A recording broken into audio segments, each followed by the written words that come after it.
ٹھیک ہے، یعنی اب یہ بھی پوائنٹ ایک اتنا بڑا پوائنٹ ہے کہ یعنی اس کے اوپر ڈسکشن ہو سکتی ہے کہ قرآن حکیم اللہ تعالیٰ نے لوح محفوظ میں رکھا ہوا ہے اور اپنے اصلی حالت میں یہ ہمارے پاس یہ کاپی ہے. کتنی بڑی خوش نصیبی ہے کہ ہمارے پاس وہ کتاب ہے کہ جو اوریجنل کتاب لوح محفوظ میں ہے.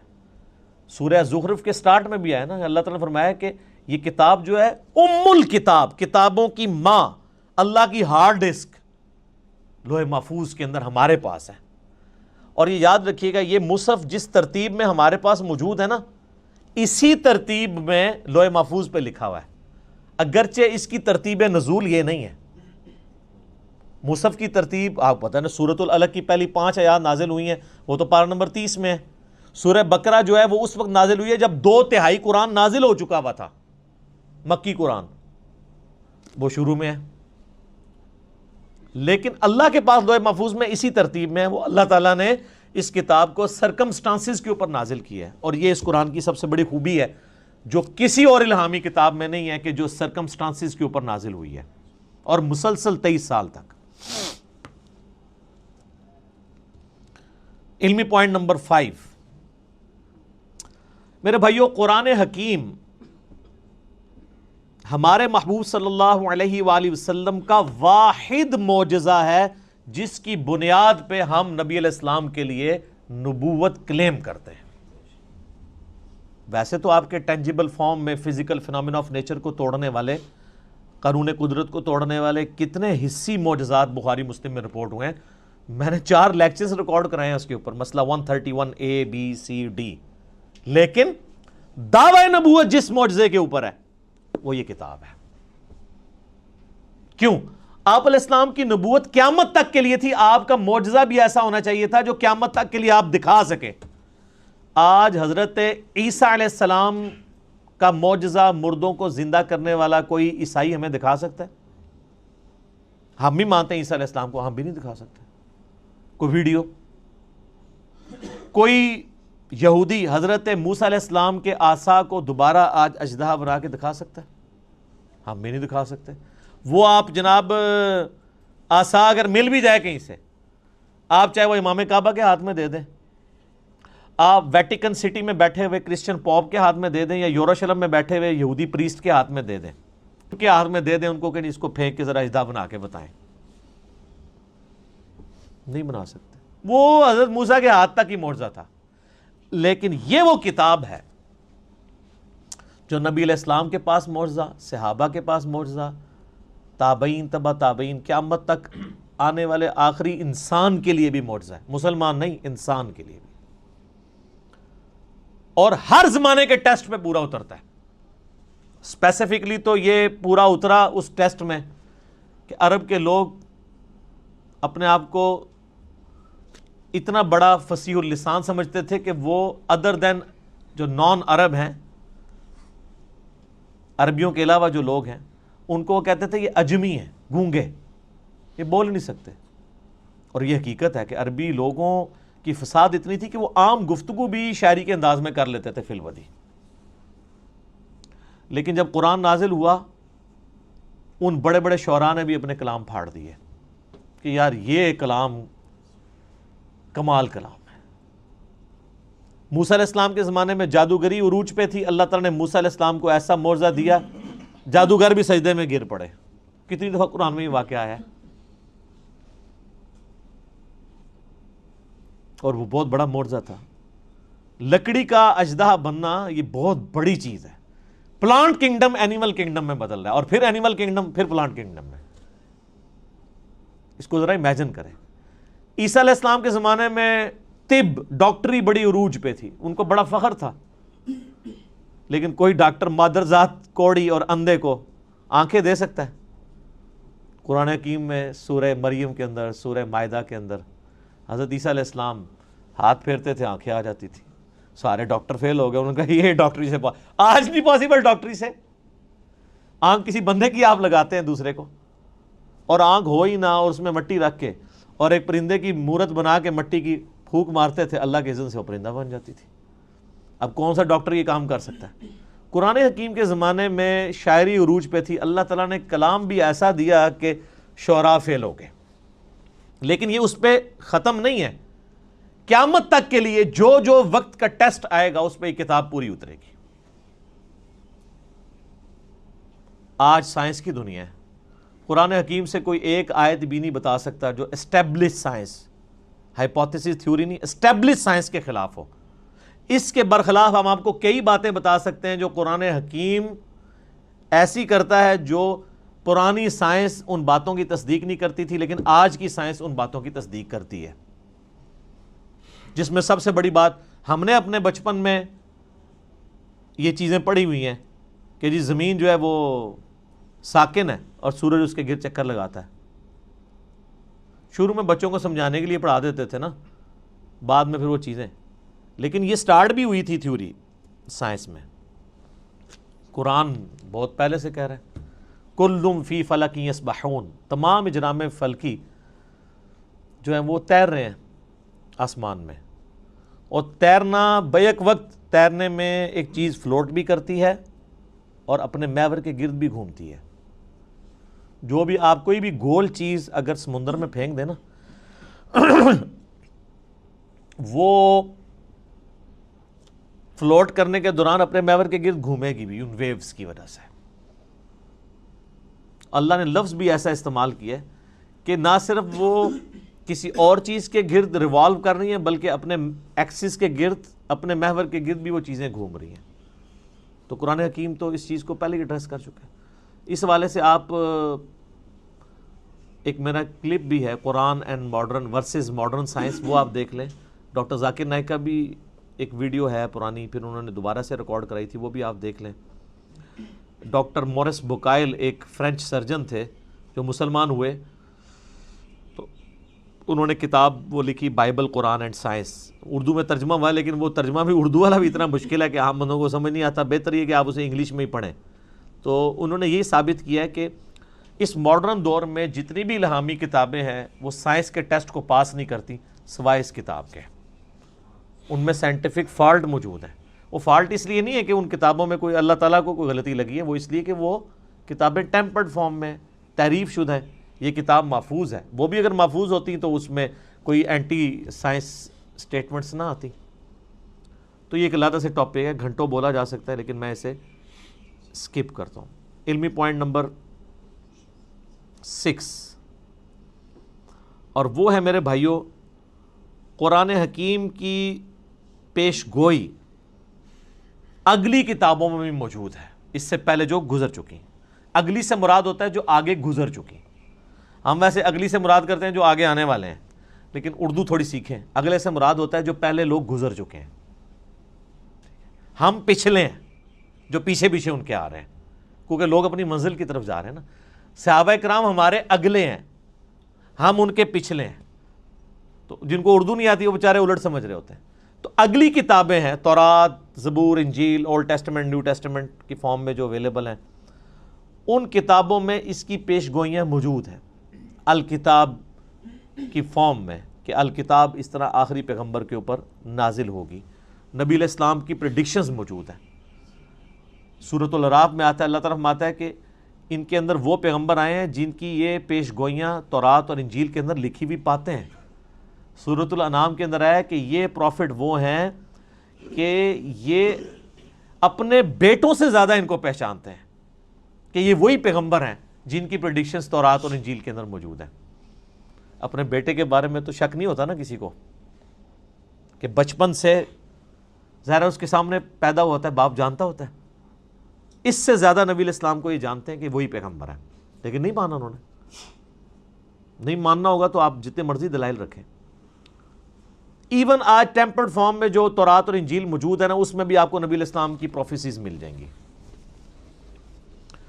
اس کے اوپر بھی کئی ایک ویڈیوز نیٹ کے اوپر رکھی ہوئی ہیں۔ Similarities between Christianity and Islam, similarities between Hinduism and Islam, doctor Zakir Naik کی ویڈیوز ہیں، انہوں نے کتنی چیزیں پروف کی ہیں، موجود ہیں، جس سے، اور یہ بیسیکلی انہوں نے زیادہ تر محنت تو کی تھی احمد دیدہ صاحب نے رحمہ اللہ تعالی، انہی سے ہی کاپی کیا ہے انہوں نے۔ خصوصاً کرسچینٹی کے پوائنٹ آف ویو سے. باقی جہاں تک ہندوازم اور باقی چیزوں کا تعلق ہے وہ ڈاکٹر ذاکر نائک کو کریڈٹ جاتا ہے کہ یہ انہوں نے ویلیو ایڈیشن کی احمد دیدار صاحب کے کام کے اندر, کوئی شک نہیں اس کے اندر. تو آپ پروفیسیز دیکھیں. اس وقت جو آپ کو وہ انارکلی جو بازار بائبل سوسائٹی والوں کو آپ لیٹر لکھیں, وہ فری آپ کے گھر بائبل بھجوا دیں گے, نیٹ کے اوپر PDF رکھا ہوا ہے. ویسے وہ منگوانے سے پہلے قرآن جو آپ کے گھر غلاف میں ہے اس کو خود پڑھ لیں. لوگ وہ بائبل منگوا لیتے ہیں, قرآن نہیں منگوا کے پڑھتے. قرآن بلکہ منگوانا بھی نہیں, گھر پڑا ہوا ہے. میں اسی لیے قرآن کے غلافوں کے بڑا خلاف ہوں. یہ غلاف کے اندر جو قرآن ہے کو نہیں کھولتا, کیونکہ جب بندہ یہ تصور کرتا ہے نا اس کو یوں کر کے کھولنا ہے پھر یوں بند کرنا ہے, وہ بند ہی پڑا رہتا ہے. کتابیں بھی آپ کسی کو گفٹ کریں اس کے اوپر سے ساری وہ پیکنگز اتار کے دیا کریں, کبھی شاید وہ کھول کے پڑھ ہی لے. وہ آپ پڑھیں تو اس میں آپ کو ڈیوٹرانومی چیپٹر جو ہے تورات کے اندر, اولڈ ٹیسٹمنٹ کے اندر ملے گا. اس کا باب نمبر 18 ہے, اس میں آیت نمبر 18 ہے کہ موسیٰ علیہ السلام کو اللہ تعالیٰ نے وحی کی کہ اے موسیٰ میں تیرے بھائیوں میں سے, بھائی کون؟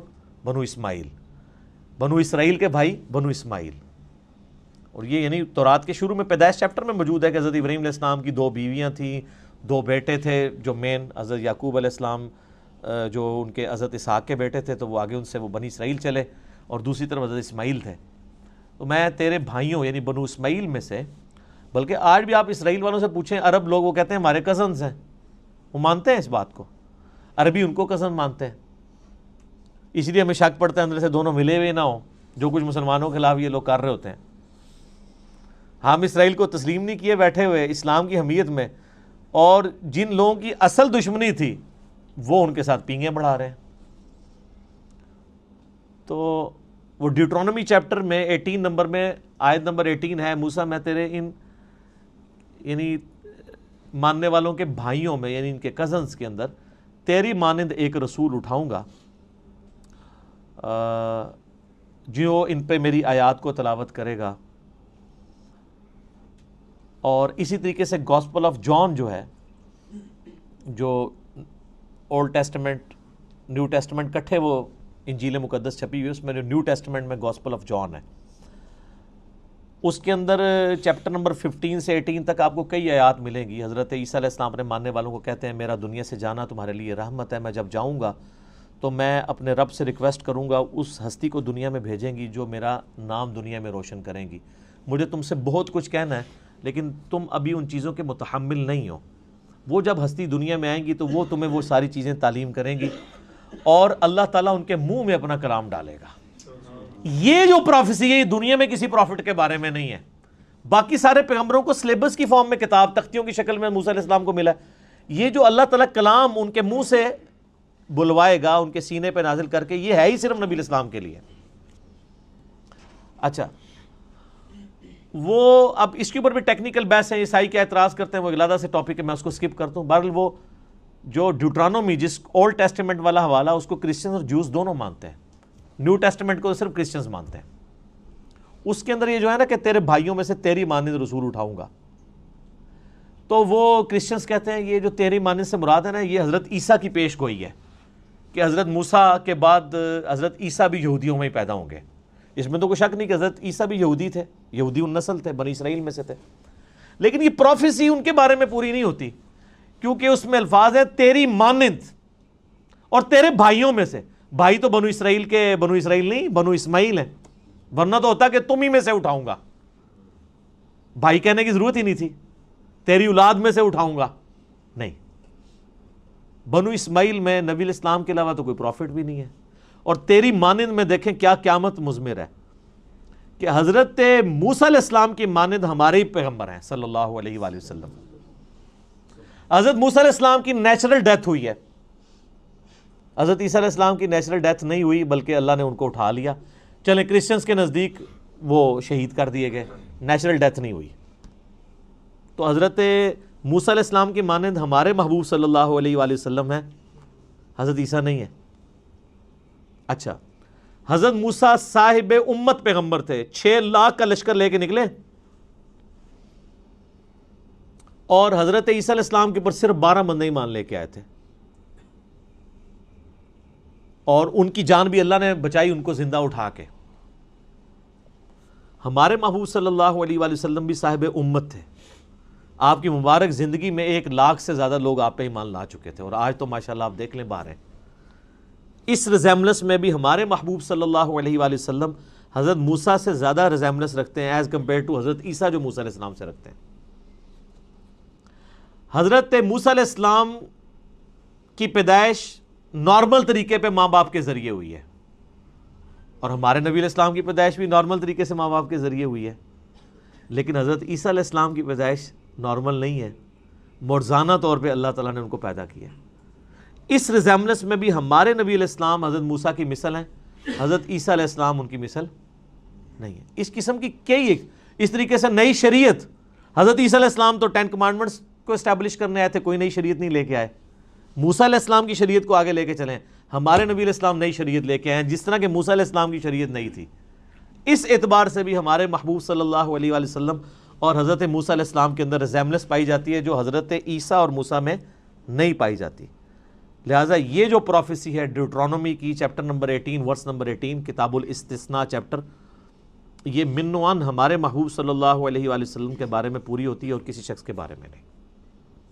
اب اس میں بھی گھنٹوں بولا جا سکتا ہے لیکن سکپ کرتا ہوں میں اسے.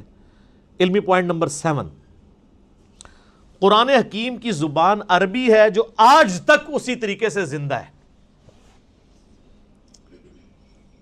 جو نبی علیہ السلام کے مبارک زمانے میں تھی. سر آج سے 100 سال پہلے کی اگر آپ شیکسپیئر کی انگریزی پڑھیں نا تو آپ کو کئی الفاظ نہیں آئیں گے. شیکسپیئر کی انگریزی تو چھوڑ دیں, آپ فضائل اعمال آج سے 50-60 سال پہلے جو لکھی گئی ہے اس میں کئی اردو کے الفاظ ہیں جو آج مستعمل ہی نہیں ہیں. ہر 50-60 سال کے بعد کتاب تبدیل ہو جاتی ہے اس حوالے سے سمجھنے کے اعتبار سے کہ اس کی جو لینگویج ہے نا وہ چینج ہو جاتی ہے, ایوالو ہو رہی ہوتی ہے. لیکن عربی ایسی ایوالو ہوئی ہے کہ قرآن حکیم کی برکت سے اللہ نے اسے چینج نہیں ہونے دیا. آج بھی وہی عربی بولی جا رہی ہے حجاز کے اندر اور پورے ایریے کے اندر. عربی زبان کو فریز کر دیا ہے قرآن حکیم نے.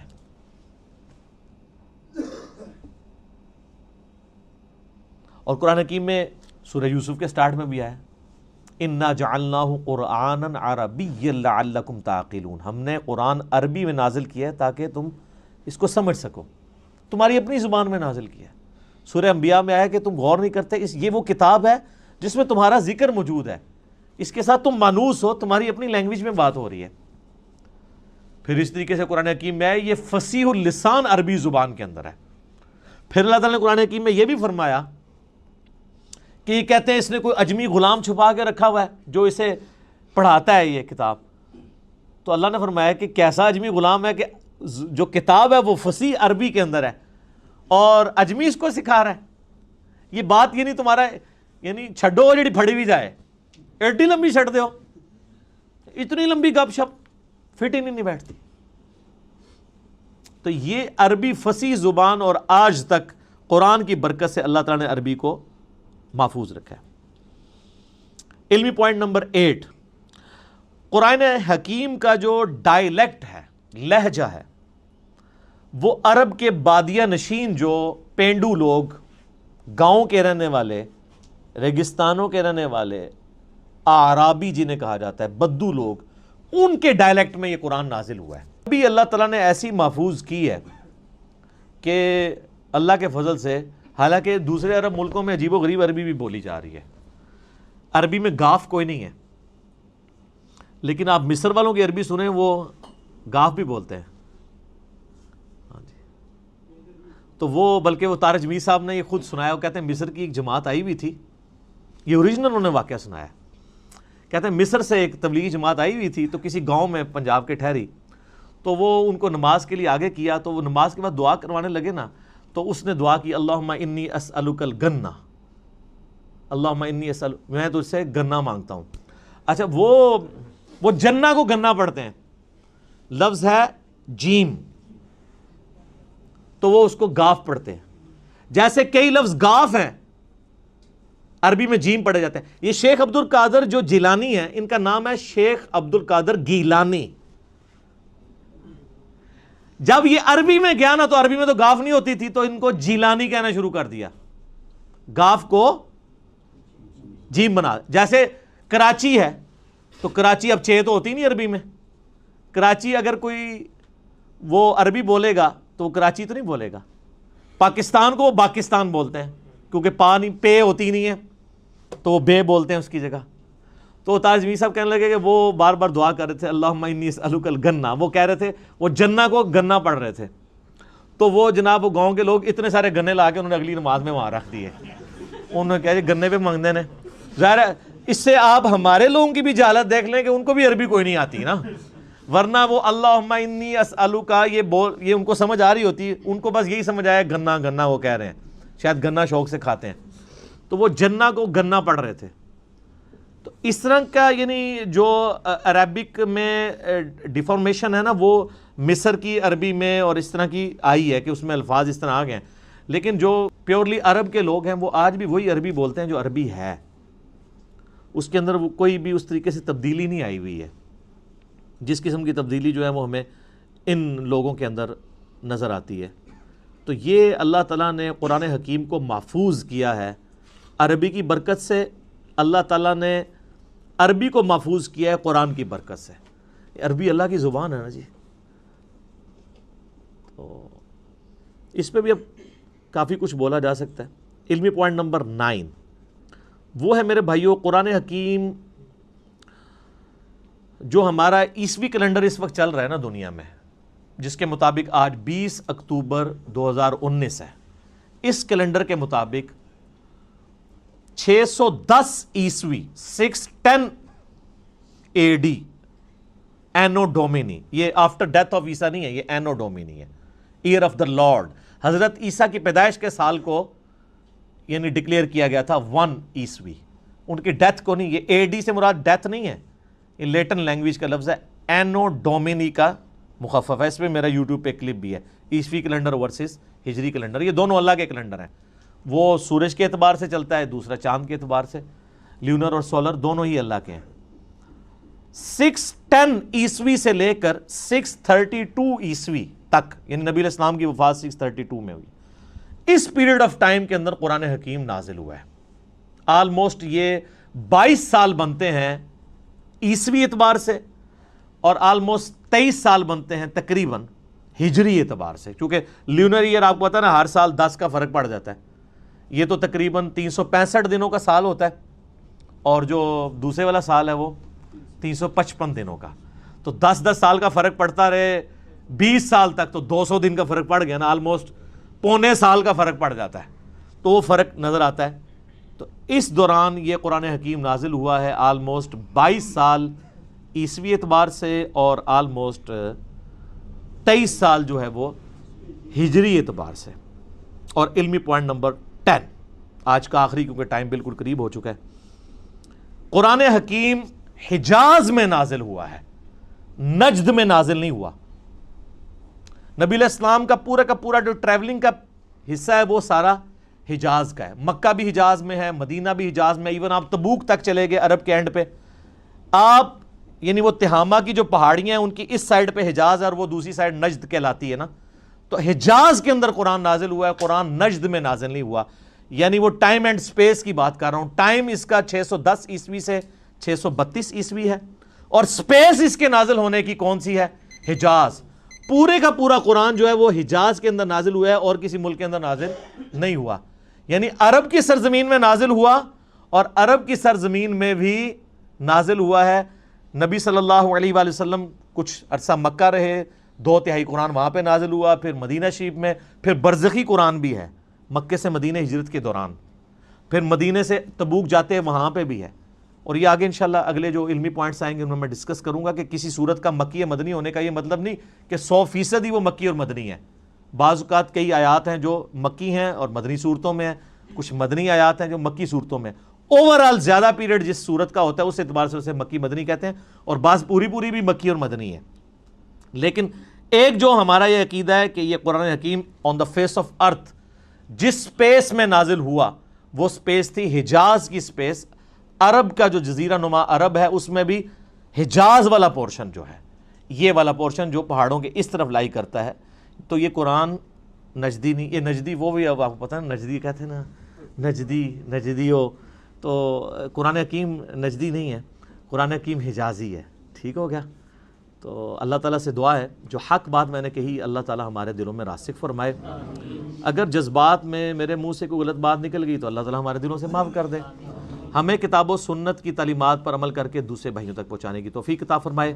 اللہم صلی علی محمد وعلی آل محمد کما صلیت علی ابراہیم وعلی آل ابراہیم انک حمید مجید. اللہم بارک علی محمد وعلی آل محمد کما بارکت علی ابراہیم وعلی آل ابراہیم انک حمید مجید. سبحانک اللہم وبحمدک اشہد ان لا الہ الا انت استغفرک واتوب الیک وما علینا الا البلاغ المبین. جزاکم اللہ خیرا.